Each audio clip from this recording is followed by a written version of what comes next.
सर्वांना तुमचं स्वागत आहे माझ्या एका नवीन व्हिडिओमध्ये। इथं बघा मी आज तुम्हाला एक नवीन रेसिपी बनवून दाखवते। इथं बघा मी आपलं बेसन पीठ घेतलंय थोडं, त्याच्यामध्ये मीठ आणि हळद टाकून हा असा लय जास्त घट्ट पण नाही आणि सैल पण नाही असा एक मळून घेतलाय। हा एक 5 मिनिटासाठी भिजून द्यायचं आणि परत हा 5 मिनिटासाठी आपण असाच भिजायला ठेवू। तर भाताचा पण कुकर लावलाय बघा, भात पण शिजून होतंय तोपर्यंत मसाल्याची तयारी करू। इथं बघा मी अर्धा टोमॅटो कापून घेतलाय, एक कांदा कापून घेतलाय मोठा, इथं आल्याचे तुकडे करून घेतलेत, कोथिंबीर मोठी चिरून घेतली बारीक करायची म्हणून, आणि कढीपत्ता घेतलाय आणि खोबरं काय मी भाजून नाही घेणार। आता ह्या मिक्सरच्या भांड्यामध्ये बघा हे आपल्या मोदकामध्ये भरायला सारण बनवण्यासाठी खोबरं घेतले मी, ह्याला भाजलेलं नाहीये आणि ह्याच्यामध्ये खोबरं थोडं बारीक झालं, अद्रक घालून कोथिंबीर घालून बारीक करून तुम्हाला दाखवते। इथं बघा मी खोबरं आलं आणि कोथिंबीरीची वाटून बारीक पेस्ट करून घेतली। पेस्ट म्हणजे असं हे सुक्क यात काय पाणी नाही घातलेलं। आता ह्याच्यातच मी थोडंसं चवीनुसार मीठ आणि ते घालून दाखवते। ह्याच्यामध्ये बघा मी अर्धा चमच मीठ घातले, चवीनुसार घरगुती आपला काळा मसाला आहे घरी बनवलेला तो घालते एक अर्धा चमच, आणि आपला एव्हरेस्ट मटन मसाला आहे तो अर्धा चमच घालते, आणि ह्याला परत अजून एक मिक्सरच्या भांड्यातून फिरून घेते। कोरडं बेसन पीठ लावलं हाताला आणि ह्या गोळ्याला ना थोडं चोळून घेते मी हातावर, मऊ करते जरा।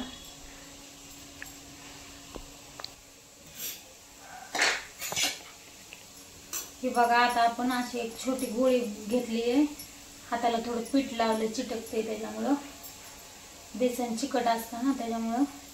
आता असं आपण जसा मोदक बनवतो ना तसा गोल करून घेऊ आपण अशी वाटीसारखं।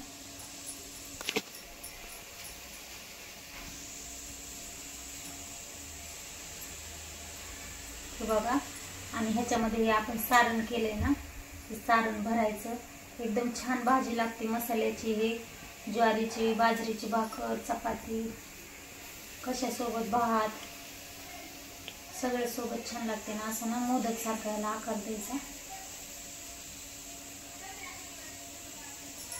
हा बघा अशा प्रकारे आपण आता सगळे मोदक तयार करून घेऊ। गॅस चालू करून ठेवलाय आणि एक पळीभर ह्याच्यामध्ये तेल घालून द्यायचं।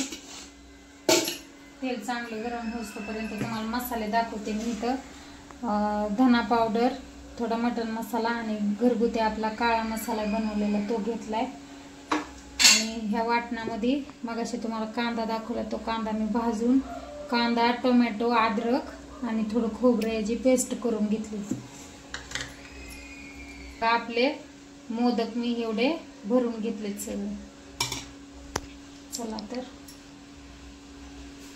तेल गरम झाल्यानंतर कढीपत्ता घालून घेते, मसाले पण सगळे घालून घ्यायचे तेलामध्ये।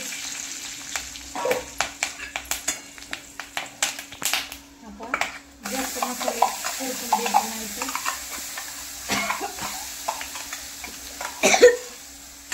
फोडणी घेतली बघा चांगली।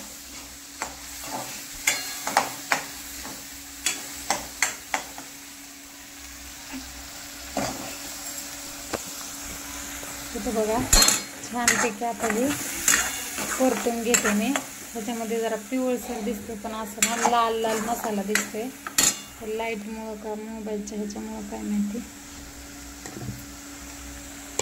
मसाला पूर्ण तळसून घ्यायचा पाणी सुटीपर्यंत, असा तेल असं पूर्ण तेल आणि पाणी वेगळं झालं ना, मसाल्यामध्ये थोडं तरी पाणी आपल्याला घालून वाटावंच लागतं, त्याच्यामुळं तेल आणि पाणी वेगळं होतं आणि वेगळाच असा मसाला एकदम असा तेल सुटल्यासारखा दिसतो, तसा होईपर्यंत भाजून घेते। आता आपला मसाला चांगला परतून झालेला आहे, क्वांटिटी त्याची कमीच होते परतल्यानंतर। गॅस मी थोडा बारीक करते।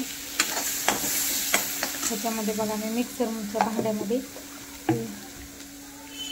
थोडासा मसाला राहिलेला थोडा हलवून ते पाणी आता ह्याच्यामध्ये घालून घेते.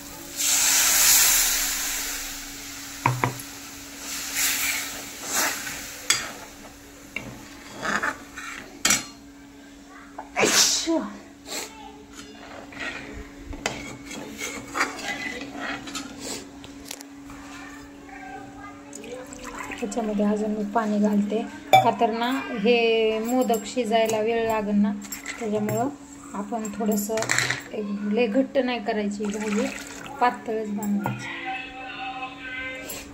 पातळ बनवली ना मग अशी शिजून आहे ना तर मोदकाच्या ह्याच्यामुळे घट्ट होती परत. बघा आपली भाजी अशी छानपैकी तयार आहे. आता ही उकळी यायच्या आधीच मी ह्याच्यामध्ये मोदक सोडते.